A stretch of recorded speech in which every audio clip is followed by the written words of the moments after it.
Okay, it's 8 o'clock and we will be going for part 3 of Frankenstein shortly. I'm just going to go and fetch Erica in from the outdoor palace. So just look at the wolf for a moment. If you're watching this on the replay, I will put in the comments what time the story actually starts so you don't have to hang about. I'm just going to go and fetch Erica now.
There you go.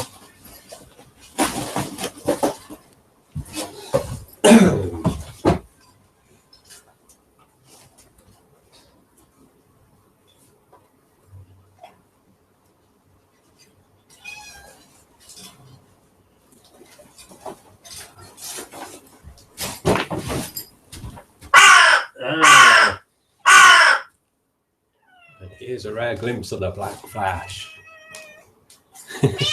Come on, your food's upstairs waiting for you. Come on. There you go.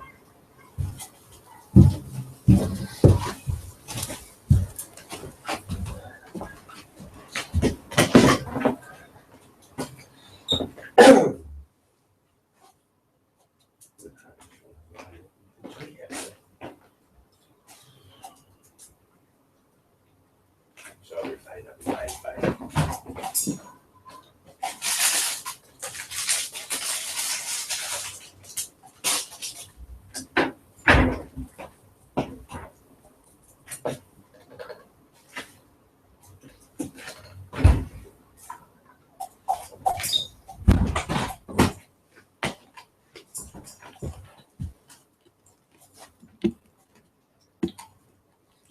Okay, we'll start very shortly. I've just brought Erica in.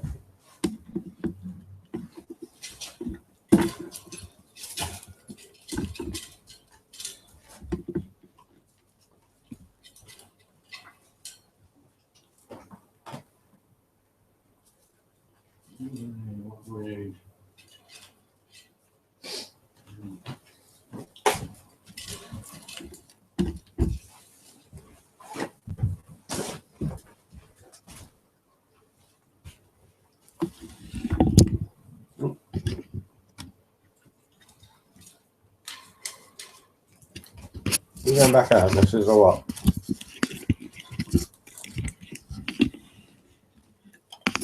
Yeah, I thought so. Yeah, hang on.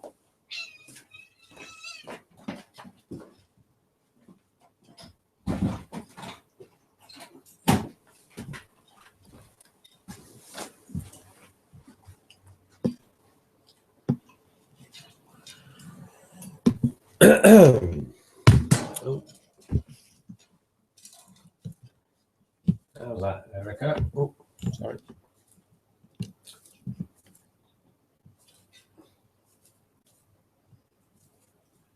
Oh, I've got to find the book there. Hang on a minute. Yeah, that's the length of the cable as far as it'll go. You're going to stay there sitting pretty, darling? You're going to go and hide down the post as usual.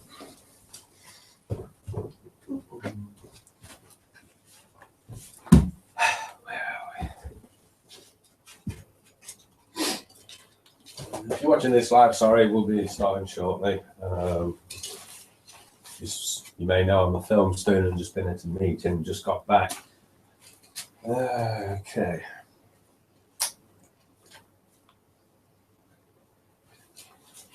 What are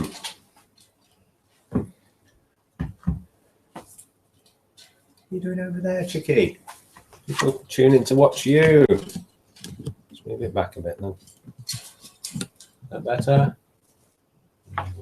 Washing out a bit of the light, isn't it? How's that? Is that better?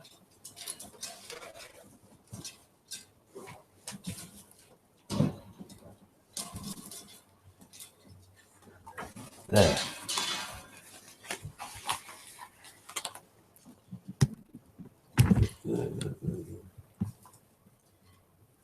Stay. I know you got the dog. Okay.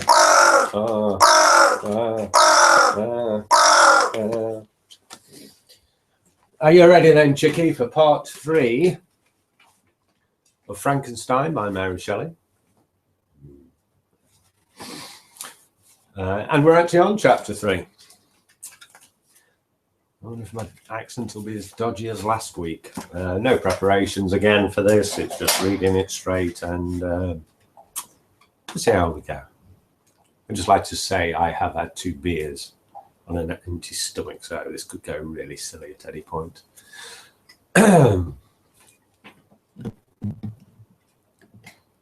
Good hiding over there, missus. So here we go then, chapter 3. I'll try standing, might help emote it a bit better. When I had attended the age... hey? Oh, attained. We'll start again. So it could go, Peter. Glasses, that's what you need. Yes. Glasses will help. Again, I'm supposed to wear glasses nowadays. Oh, look at that, I can read the words now. Take 2. Chapter 3, Mary Shelley's Frankenstein. When I had attained the age of 17, my parents resolved that I should become a student at the University of Ingolstadt.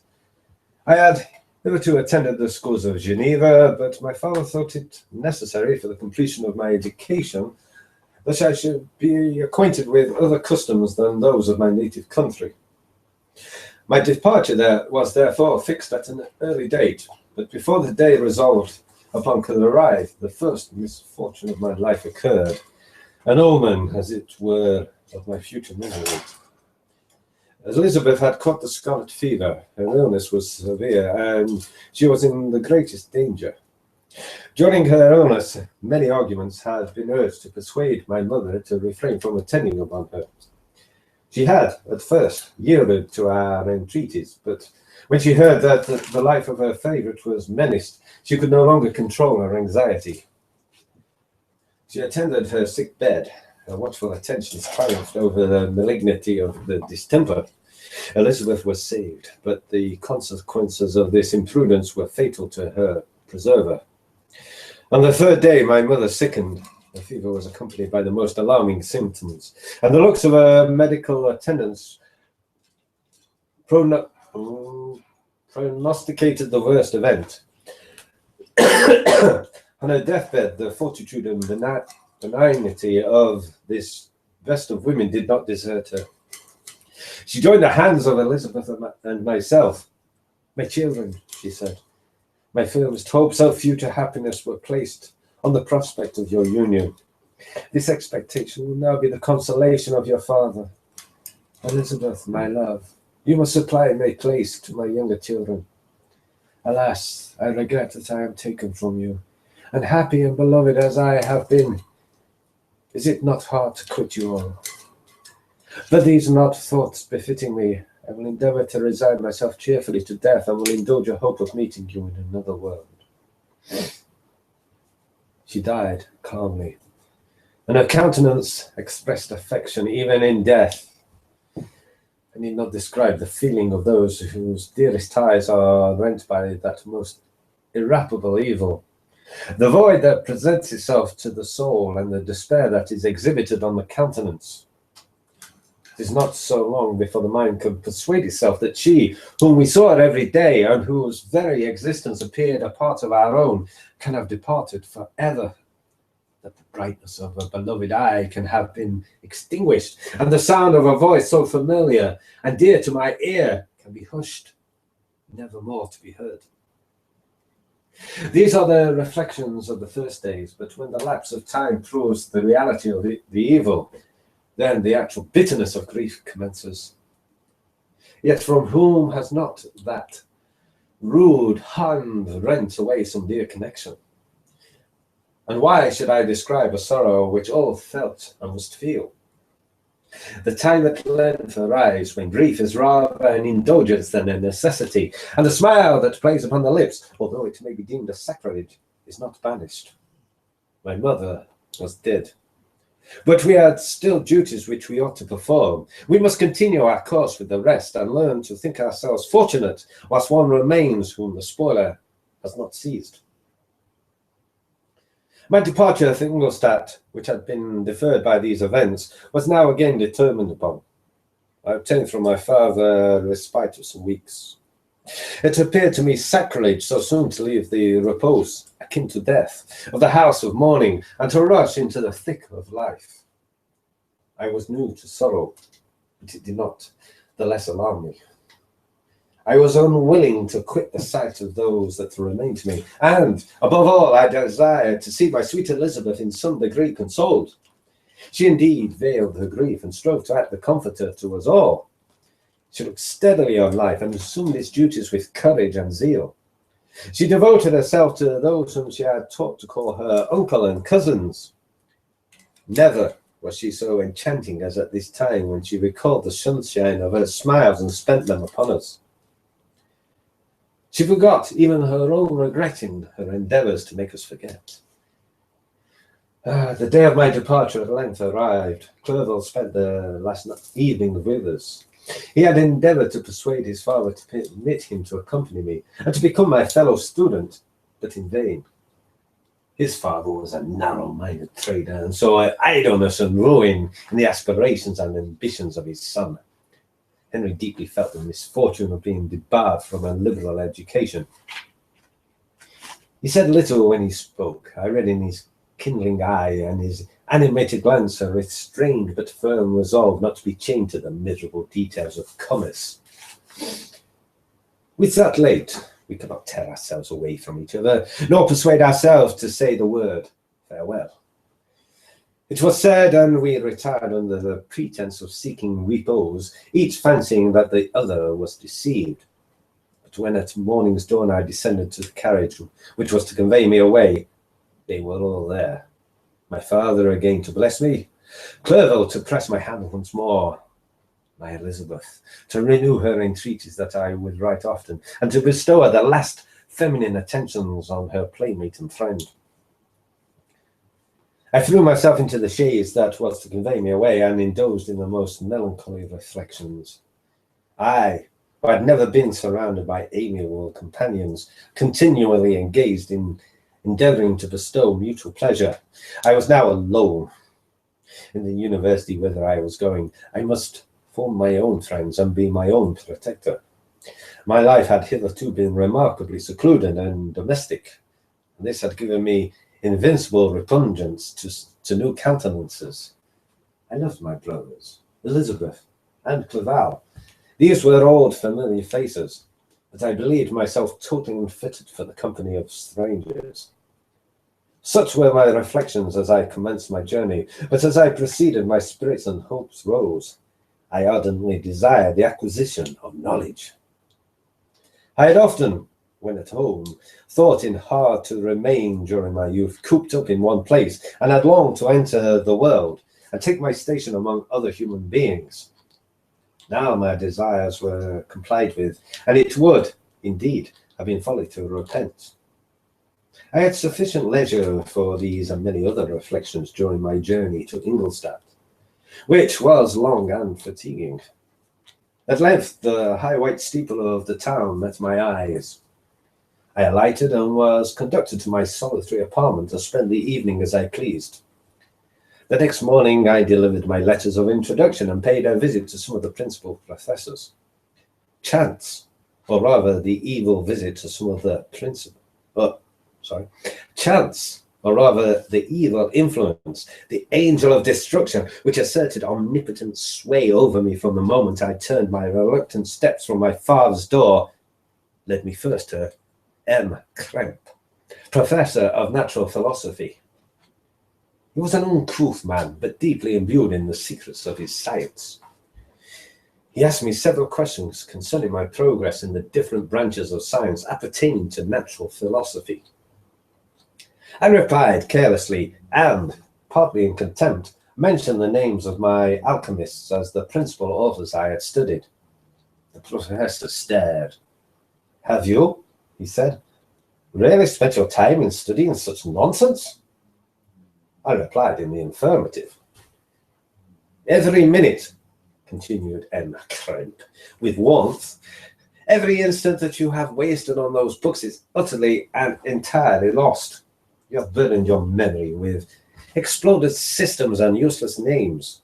Good God, in what desert land have you lived, where no one was kind enough to inform you that these fancies which you have so greedily imbibed are 1,000 years old, and as musty as they are ancient? I little expected in this enlightened and scientific age to find a disciple of Albertus Magnus and Paracelsus. My dear sir, you must begin your studies entirely anew." So saying, he stepped aside and wrote down a list of several books treating of natural philosophy, which he desired me to procure, and dismissed me, after mentioning that in the beginning of the following week he intended to commence a course of lectures upon a natural philosophy in its general relations, and that M. Waldman, fellow professor, would lecture upon chemistry the alternative days that he omitted. I returned home, not disappointed, for I have said that I had long considered those authors useless whom the professor reprobated. But I returned, not at all the more inclined to recur to these studies in any shape. M. Kremp was a little squat man with a gruff voice and a repulsive countenance. The teacher, therefore, did not prepossess me in favor of his pursuits. In rather a too philosophical and connected a strain, perhaps, I've given account of the conclusions I had come to concerning them in my early years. As a child, I had not been content with the results promised by the modern professors of natural science. With a confusion of ideas only to be accounted for by my extreme youth, and by want of a guide on such matters, I had retrod the steps of knowledge along the paths of time, and exchanged the discoveries of recent inquiries for the dreams of forgotten alchemists. Besides, I had a contempt for the uses of modern natural philosophy. It was very different when the masters of the science sought immortality and power. Such views, although futile, were grand. But now the scene was changed. The ambition of the inquiry seemed to limit itself to annihilation of those visions on which my interest in science was chiefly founded. I was required to exchange chimeras of boundless grandeur for realities of little worth. Such were my reflections during the first 2 or 3 days of my residence at Ingolstadt, which were chiefly spent in becoming acquainted with the localities and the principal residents in my new abode. But as the ensuing week commenced, I thought of the information which M. Kremp had given me concerning the lectures, and although I could not consent to go and hear that little conceited fellow deliver sentences out of a pulpit, I recollected what he had said of M. Waldman, whom I had never seen, as he had hitherto been out of town. Partly from curiosity and partly from idleness, I went into the lecture-room with Monsieur M. Waldman, anyway, entered shortly after. This professor was very unlike his colleague. He appeared about 50 years of age, but with an aspect expressive of the greatest benevolence. A few grey hairs covered his temples, but those at the back of his head were nearly black. His person was short but remarkably erect, and his voice the sweetest I had ever heard.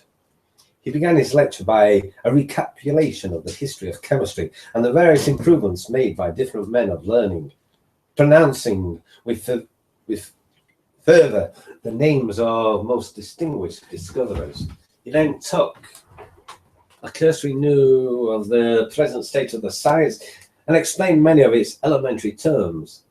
After having made a few preparatory experiments, he concluded with a panegyric upon modern chemistry, the terms of which I shall never forget. The ancient teachers of science, said he, promised impossibilities and performed nothing. The modern masters promise very little. They know that metals cannot be transmuted, and the elixir of life is a chimera. But these philosophers, whose hands seem only made to dabble in dirt and their eyes to pore over the microscope or crucible, have indeed performed miracles. They penetrate into the recesses of nature and show how she works in her hiding places. They ascend into the heavens. They have discovered how the blood circulates and the nature of the air we breathe. They have acquired new and almost unlimited powers. They can command the thunders of heaven, mimic the earthquake, and even mock the invisible world with its own shadows. Such were the professor's words. Rather, let me say, such the words of fate announced to destroy me. As he went on, I felt as if my soul were grappling with a palpable enemy. One by one, the various keys were touched which formed the mechanisms of my being. Chord after chord was sounded, and soon my mind was filled with one thought, one conception, one purpose. So much has been done, exclaimed the soul of Frankenstein. More, far more will I achieve. Treading in the steps already marked, I will pioneer a new way, explore unknown powers, and unfold to the world the deepest mysteries of creation. I closed not my eyes that night. My internal being was in a state of insurrection and turmoil. I felt that order would thence arise, but I had no power to produce it. By degrees, after the morning's dawn, sleep came. I awoke, and my yesternight's thoughts were as a dream. There only remained a resolution to return to my ancient studies and to devote myself to a science for which I believed myself to possess a natural talent. On the same day, I paid M. Waldman a visit. His manners in private were even more mild and attractive than in public, for there was a certain dignity in his mien during his lecture, which in his own house was replaced by the greatest affability and kindness. I gave him pretty nearly the same account of my former pursuits as I had given to his fellow professor. He heard with attention the little narration concerning my studies and smiled at the names of Cornelius Agrippa and Paracelsus, but without the contempt that M. Kremp had exhibited. He said that these were men to whom indefatigable zeal modern philosophers were indebted for most of the foundations of their knowledge. They had left to us as an easier task to give new names and arrange in connected classifications the facts which they, in a great degree, have been the instruments of bringing to light. The labors of men of genius, however erroneously directed, scarcely ever fail in ultimately turning to the solid advantage of mankind. I listened to his statement, which was delivered without any presumption or affection, and then added that his lecture had removed my prejudices against modern chemists. I expressed myself in measured terms, with a modesty and deference due from a youth to his instructor, without letting escape an experience in life would have made me ashamed any of the enthusiasm which stimulated my intended labors. I requested his advice concerning the books I ought to procure. I am happy, said M. Waldman, to have gained a disciple, and if your application equals your ability, I have no doubt of your success.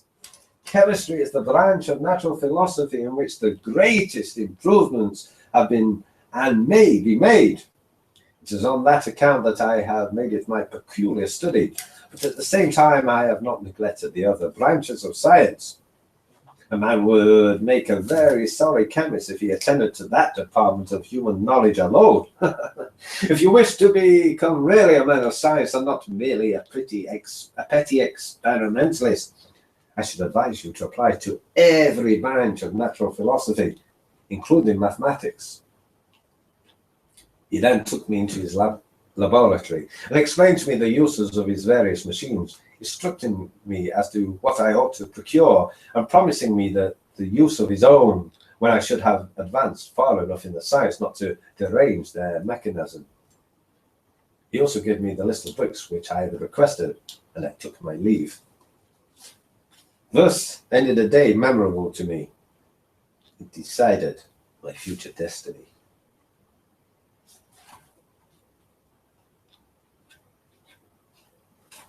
I think we'll call it a day at that. Hey, Erica. That's chapter 4.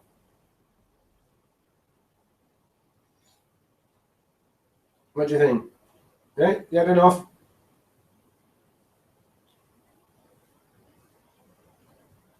Yeah. Okay. If you're watching this on the replay, chapter 4 will not be next week, it'll be the week after. If you are the viewer who's watched this live, just letting you know that next week I will be doing the student film, so I won't be back in time to do chapter 4, so it'll be the week after.